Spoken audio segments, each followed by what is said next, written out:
Hello, I'm Forrest Day at Isles of Kentucky podcast, and today I'm with Jerod Thomas. He is. I'm ready for some great stories. My nephew said that he's going to tell us some things about hope and recovery, and we hope that this reaches. If it helps one person, it was worth the time. So, welcome to the show. Nice to be here. Thanks for having me. Yeah. And so, Jerod, can you give me some background, like where you're from? Yeah, I'm born and raised in St. Albans, West Virginia. Okay. A lot of people don't know where that's in. It's dead in the middle between Huntington and Charleston. Yes. So, yeah. And did you go to, so that was high school. Did you live like in the holler, as they say, or? Well, it's funny. I have a weird childhood. My father was a defense attorney. Okay. He was also a bookie. Okay.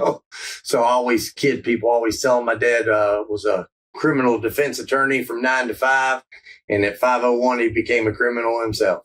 So my dad was a high stake gambler and a heck of a lawyer. And we literally got money overnight. I mean, when I was 6, I had an outhouse, and when I was 7, I had 3 houses.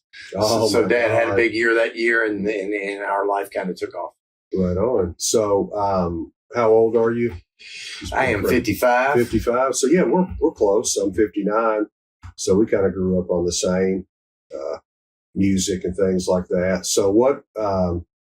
Describe to me kind of like, as far as like. When did like partying come in? Drugs and alcohol. I mean, was it like hereditary or a lot cultural? A lot of it's hereditary. I am ate up with learning disabilities. I'm dyslexic. Okay. I have a speech impediment and a stutter. And when I was in grade school, I couldn't read, I couldn't write, I couldn't talk. So it made me absolutely miserable. I didn't like to go to school, but I also was raised by 2 alcoholics. My father being the most violent alcoholic I've ever been around. I mean, every time my father got to drinking, everything in the house got broken, and it was the wild, wild west at the house. So I wasn't comfortable at school, and I wasn't comfortable at home. I was only comfortable when I was alone. Okay. So I got used to being alone, and I was bullied and picked on, and my childhood was pretty much miserable. And I thought, it'll never be as bad as it is in grade school. And then I went to junior high, and I still couldn't read, still couldn't write, but now I got braces and acne to go with it. Yeah. So I'm ugly on top of everything. So I didn't have a very good childhood. Yeah. So when did you? How did you end up in Kentucky? Well, I ended up in Kentucky through my addiction. I ended up in this community by accident. I always tell people I came here on vacation and ended up on probation. So anyway, I started when I was 12 years old. I started drinking regularly. When God takes something from you, He'll give you something else. And what I got for being dyslexic and having trouble with the written word is I'm a very visual learner. Mm-hmm. And if you live with a bookie, there's nothing on TV but sports. And I became a great athlete. Mm-hmm. And I used that to get my sense of normalcy with the rest of the world. And whenever I performed on a court or a field, it made me as normal as everybody else. And I actually got diagnosed with dyslexia when I was 12. I had flunked 8th grade, and a teacher took an interest in me, and I took some tests, and it turns out I'm dyslexic. And, when you have a successful father that has a lot of money, they'll take care of it. So I got a tutor and a speech therapist, and every day at 3:00 when I got home from school, they worked with me and taught me how to read and write. And I literally went from flunking the 8th grade to I graduated in the top 5 of my high school. That's great. National Honor Society, all that. So ended up learning that. And, that was simply a competition to me. Classroom was a competition to me, and I learned how to compete. And I became a great athlete. And then I went on to play college football and actually got an opportunity to play professionally. But by that time, the drugs had kicked in too bad, and I could no longer function. So, that's unfortunate. But, I think people get tired of me telling them, about my struggles with attention deficit disorder, depression growing up. But where we parallel is sports. literally is the only thing that I could grasp to give me confidence. Scoring, playing good defense, and kind of the same thing. I graduated like fifth from the bottom of my senior class, and then my brain finally slowed down and graduated cum laude from college. So I can't even imagine statistically the odds of that. But but yeah, sports is a savior for so many people that are struggling. Yeah. So you got out of high school, you came here, and you said you started with a vacation, and then you went to probation. So I'm assuming you moved here for like what? Was it a job or just to keep the party going? Or No, I'd actually I had went to Marshall University and played college football. Okay. Went down there, had a great career down there. We played for a national championship in 1987, Southern Conference champs in 88. Did that, was kicking around, going place to place, trying to get a shot to play professionally. And one of the spots I landed in, at the time, Coach Curry was over here at UK, and they had some players trying to get in the NFL, and I actually came down here to train with an old teammate of mine and some UK players. okay, And, I did a lot more drinking and drugging than I did training. yeah, I understand. So what year would that have been approximately? Probably 1992, 93. Okay, Around in that area. And Okay. I've been here ever since. okay. So You got on probation for. Do you mind me asking? no, I don't mind you asking. I don't know exactly what one led to what. I know that I'm chronic with the drug paraphernalia, possession of drugs, DUIs, Yeah, bad checks, running con scams. yeah, So it'll be something along those lines. Yeah. And I've been, I don't know, I do know. I've been charged with 12 felonies. I've been convicted of 4. I've probably been arrested over 100 times. I mean, I literally went from, star athlete to homeless man. I mean, I lived in Lexington, Kentucky here, homeless for 9 years. Wow. So, And here you are. So Yeah. again, I'm really glad you're here telling the story. So you found your way. What was it? Was it an event? A lot of people say there's an event that that basically gets you, going in a different path. I guess, was there a specific event, or was it kind of like a slow no, there's process? there's 2 ways. There's 2 experiences people Yeah. can have. That can have a spiritual experience. Yep. It's a burning bush. You Mhm. get in a car wreck, you almost die, and you're like, holy cow, Mm-hmm. I should be dead. I'm never doing that again. And you Yeah. don't. And then there's a spiritual awakening, which is a series of getting punched in the face. Mm-hmm. Like a God smack. Yeah. It's an experience of continually messing up and continuing until you finally run out of options. And there's no other way out besides the journey itself. And then the journey becomes the spiritual awakening. So the journey you take. But with me, it was just a series of events of, I'll tell you what, my last usage, I was in a jail cell. I'd just been sentenced to 4 years in prison, and I was on my knees praying, and I don't know who I was praying to. Everybody says, well, this guy. Well, at that point, I didn't believe in God, so it didn't matter. So, but I just, I said the same prayer over and over. It's like, dear God, if you'll let me be Cade Mitchell Thomas's father, and of course, that's my son, spend the rest of my life helping others. And, I've never used a drug since then. I've never had a drink since then. I went to my treatment center. It was my 13th Mm-hmm. treatment center. Went down there, got sober, stayed sober a year. They hired me as a counselor, paid me $8.50 an hour.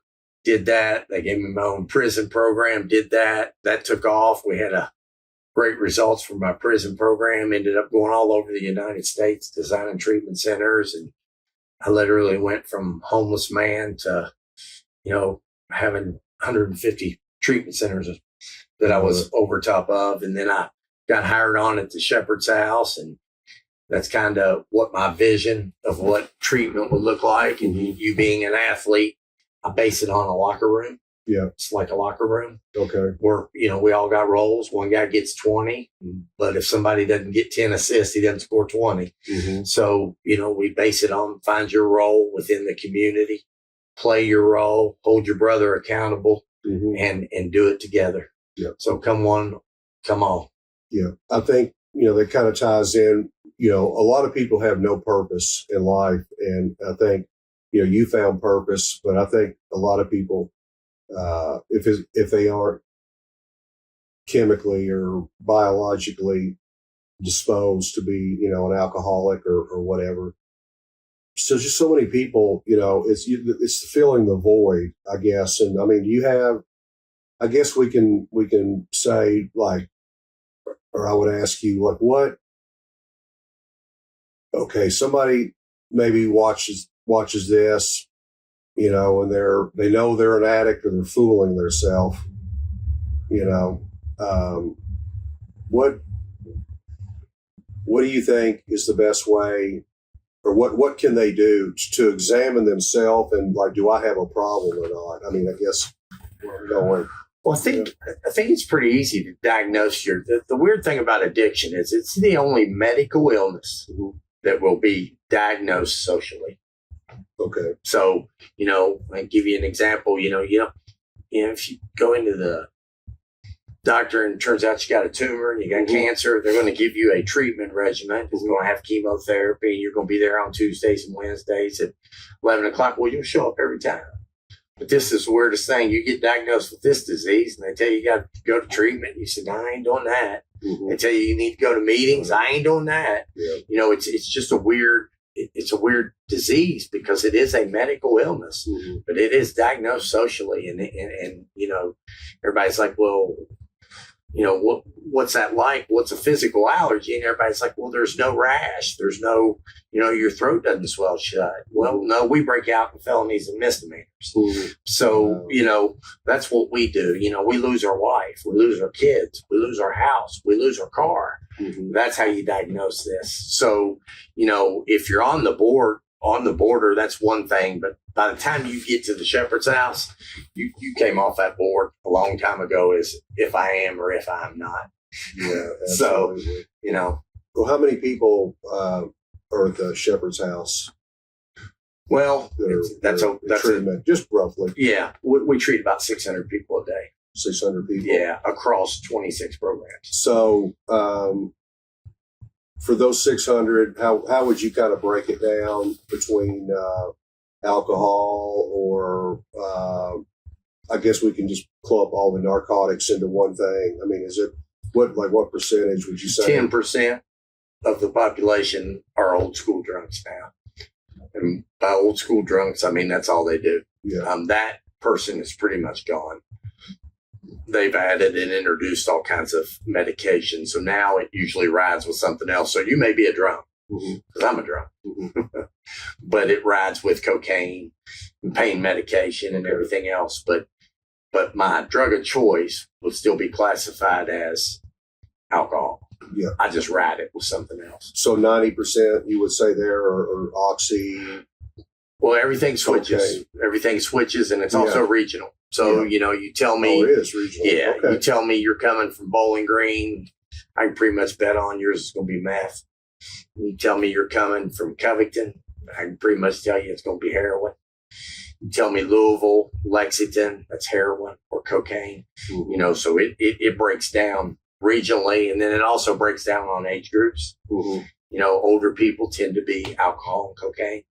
Younger people tend to be heroin and pain medication. Yeah, I think something from my experience from going to Central America a lot is I think addicts or casual users with cocaine, fentanyl, heroin, the opioids, family, they're like, it's not, it's not, I'm good. It's, I'm still working, I'm functioning. And that may or may not be true, but they don't understand what they're promoting in Central America. The cartels are harming people. It's just, putting women into prostitution, just violence, and mayhem. And then, the blowback from that destabilization is people come to the border because they're trying to escape the cartels and drug traffickers that are bringing us product. So when I tell people every time you snort a line of coke, you've basically promoted mayhem and chaos for people that aren't users, down there. So there is a consequence to somebody other than yourself. But I had to see it. So I guess how many people there at the Shepherd's House are court mandated or volunteer? Or how does that work? I'm the last house on the left. You've been through a lot. By the time you get to me, Okay. everybody else has given up on you. Okay. So the Shepherd's House is the last house on the left. So with that being said, 90% of mine are court ordered. Okay. It's me or jail. Yeah. It's me or prison. So that's kind of how it works. And then, when you get into this, it's the equivalent. It goes fast. When you get into this, it's the equivalent of being sucker punched. When we, cause the trouble at the border, man, we don't even think that deep. Oh, no. We don't even think that deep. We're lost. And then on top of that, also what it does to your immediate community, you paying taxes is paying to keep me in a jail cell. So when I go out and steal your stuff that you worked for, what I get is thrown in jail and you get to pay my bill now. So now I stole your golf clubs and you're going to pay for me to eat 3 meals a day. It's not really fair to the community. So that's one of the things we try to do at the Shepherd's House is take that into consideration when you're going back out there and pay it forward and pay your debt back to these people. I mean, I was pretty much incarcerated or homeless for, 9 years and was knee deep in addiction for 15 years. So that's 15 years that you all went to work every day so that I could run around, write bad checks. So we try to do that. We try to do that when we get sober is to give it back and pay it forward. And if I get sober and I can get 2 sober and they get 2 sober, that's 4 sober, and they get 2 sober, that's 8 sober. And we go on and up until this breaks out, just like the drug epidemic did. We just want recovery to break out just like that. So what you did to us with Oxycontin, we want to do to you with recovery. And then we can knock a community out, do one community at a time, work your way across the country. Let's do it that way and try to have the ripple effect, the butterfly flapping the wings type thing. Absolutely. So, are the people drug tested? Obviously. Oh yeah. There and then a lot. Yeah, I remember. I don't know if y'all do hair or urine, but I remember in the Army, people would get quite industrious to cheat. They would have the enema bag, and they would run. They would be on their back, and then they would have the tube run over. I've done that one. Yeah, I've done that one. Yeah, and people would in the barracks would run around begging people that were, they hated the geeks, but then on piss test day, that was their, oh please, man, please be in this bottle for me. Yeah, but it's a full-time job sometimes. I know people with addiction, how many, one guy told me, he said, you have no idea. He was a lawyer like your dad. And he said, you have no idea how many hours a week I spend just to go find dope. He says, I'll have to go to this connection in this town, around Elizabethtown. Then I'll have somebody over in Ashland I'll have to drive to one day when they get their pills, from the, pain management. And he said, I can bill $500 an hour to a client. So he said, basically, I have to look at that because I'm not at work. So I'm literally spending $500 an hour plus the price of the dope, to go get it. So it's really, but you don't see that. You don't see it like you were saying, at the time, you're not thinking about Jesus, I could actually, should be doing something constructive, but that's Well, you just not how see it it. works. You just, everybody's different. The lawyer's 500. Yeah. Somebody that doesn't make that much money. It's not just the amount of time you spend. It's how small your world is. Mhm. It's you, your vehicle, your quest, and your dope dealer. Yeah. Well, man, not only you're by yourself most of the way, you're going to be with your drug dealer for about 2 minutes. Mhm. And they're not. Besides that, you're all alone. So your world gets so small. You literally can study the drug addicted population as a subculture. Mhm.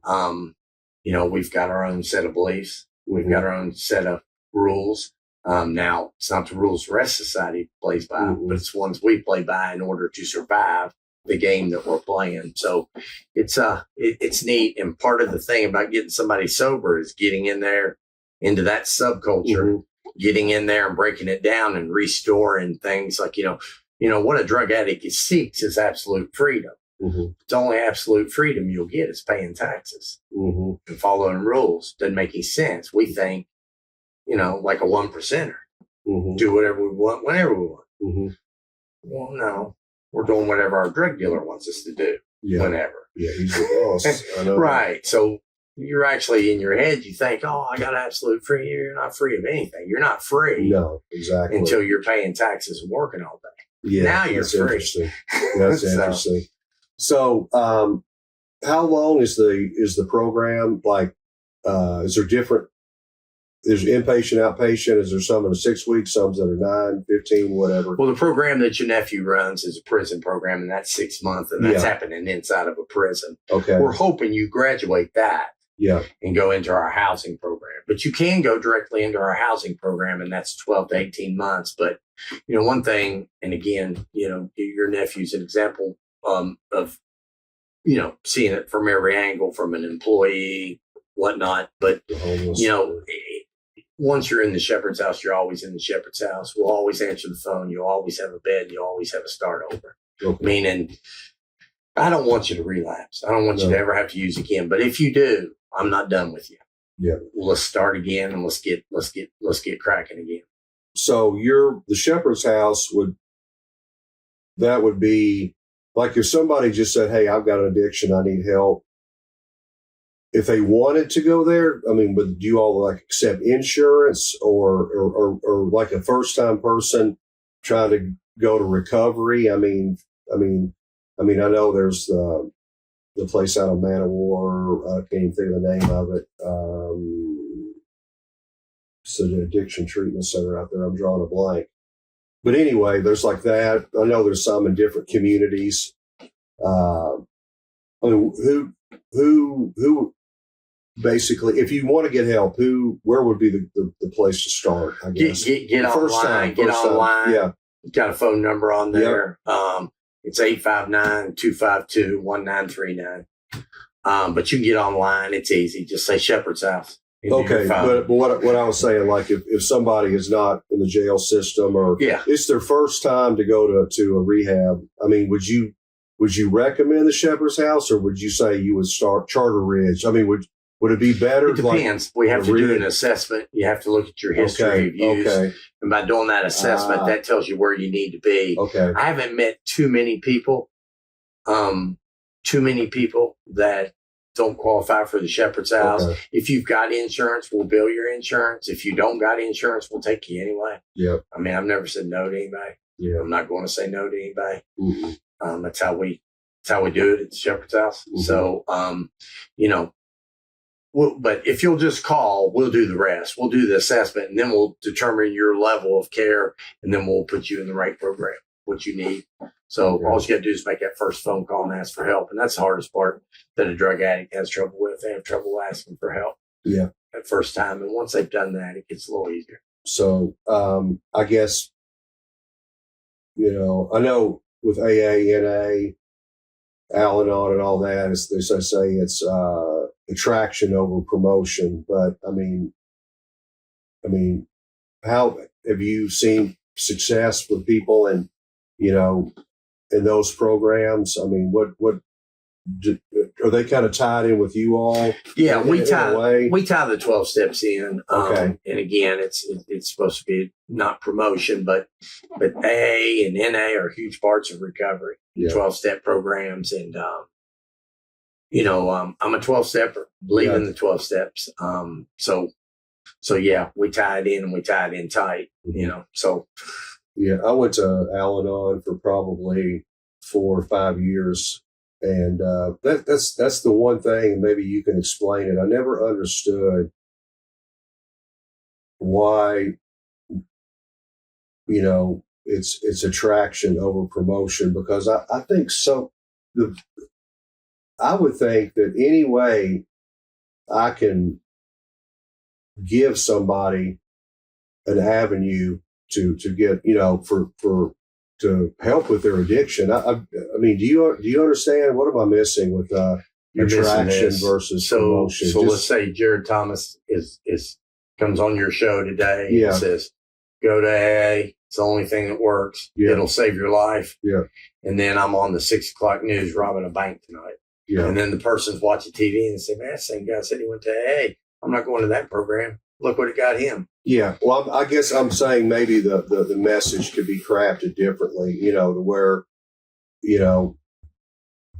I don't understand, how are you attracted to something if you don't even know it exists? I mean, I guess that's what I'm saying. Well, I think it's pretty easy if you're in the recovery community. If you've popped into a treatment center, you know what AA is. Okay. I mean, it's not hard to find. Okay. And then there's only one book that has sold more copies than AA's book, and that's the Bible. Mm-hmm. So Bible's number 1, AA Big Book's number 2. So what people know about it, it's easy to find, but you're introduced to that when you go to treatment. I mean, I've never been to a treatment center that's not high on their list. Yeah. So. Yeah, I remember one time I was scolded in there. There was a lady in Al-Anon, and you can't give advice either. You can you tell your story in a way. And I was like, oh, no, you can't give them advice. I'm like, okay, I'm sorry. Let me recraft the way I want to say it. So then I made it a personal that's all story. Make it about you. Yeah, of course. And then they obviously, they pick up the nuances, of what you're saying. So, they can call you or the center. They have options. And what do you think that? How do you think the Shepherd's House approaches rehab centers philosophically different than others? Because I know some are faith based, some are not. What do you all do? That you would think is a little bit different, other than the forced, court stuff. Like you said, you do the 12 steps there. We do. I think what sets us apart and why we have more success than most treatment centers, we don't spend our time on this is a what now disease, meaning, you may got abused as a child. You may have an awful upbringing. You may have a great upbringing. I don't know what it is, but none of it really matters. Mm-hmm. It's what are you going to do now? So we take a very what now approach, and we spend all our time on daily living skills. For instance, if I'm an alcoholic and I'm a horse thief and I stop drinking, I'm still a horse thief. We treat the horse thief, not the alcoholic. Yeah. Getting stopped is easy. Is so true. Staying stopped is by treating the horse thief. Yes. So we spend all our time on daily living skills. For instance, you got attention deficit disorder. So people don't understand that your mind is continually sending you thoughts, even if you don't want those thoughts. Yep. And we teach you how to work through, because that's your thing. With me, it's OCD. I mean, I'm going to check the closet 3 times before I go to bed. Don't look over here, people. So, if you look behind it, OCD people would lose their mind. Yeah. So everybody's got their thing, and so you've got it. Mm-hmm. So we're going to have to teach you how to live with it. Yeah. And if you don't learn how to live with it, you're going to be miserable. But if you do learn how to live with it, it can become an asset. Mm-hmm. So that's what we're looking at. And again, doubling back to your nephew, John, one of the smartest human beings you'll ever meet. Yeah. I kid you not. There's not too many people in the world smart. But John also has got to listen to his brain all day, and that's hard. It Yes, gets it is. tiresome. Yes. And you've got to keep him occupied long enough for him to get some peace. Mm-hmm. So, there's just certain things you do with people to do it. And, so that's what we do. I think that's what we do different is we teach you how to do the day to day, so that you don't become overwhelmed and it becomes too much and you go get high in order to get some relief. Yeah. Yeah. Self-medicating. Yeah. And that's what, from my personal story, I've literally apologized to people at reunions, from high school, because hey, Forrest, rock and roll, man, the party guy, he's all fun, man, he's having a great time. And no, I wasn't, because I look back, the only way that I could talk to a girl was when I was stoned, Mm-hmm. or drunk, that I was, passing over. But, socially promoted in high school, depressed about that, drugs and alcohol. So you think, I guess what I would say, Jerod, is basically everybody else is probably doing great. Well, literally what I'm doing, for drugs and alcohol, I'm just trying to get to where you are, a functioning person. It's not the being blitzed out of your mind. I was just trying to, hey man, I just want to be like everybody else. If I would take a toke or two, then weed, then I could do it. But that's not the answer. So staying active in sports after high school, the military, and still now go to the gym 3 days a week. That helps with depression, anxiety. Going out for a walk. I tell people, if you walk out outside and go for a walk, you never come back the same person. And so many times, that just will give you a paradigm shift, where you are mentally. So I call them PS walks.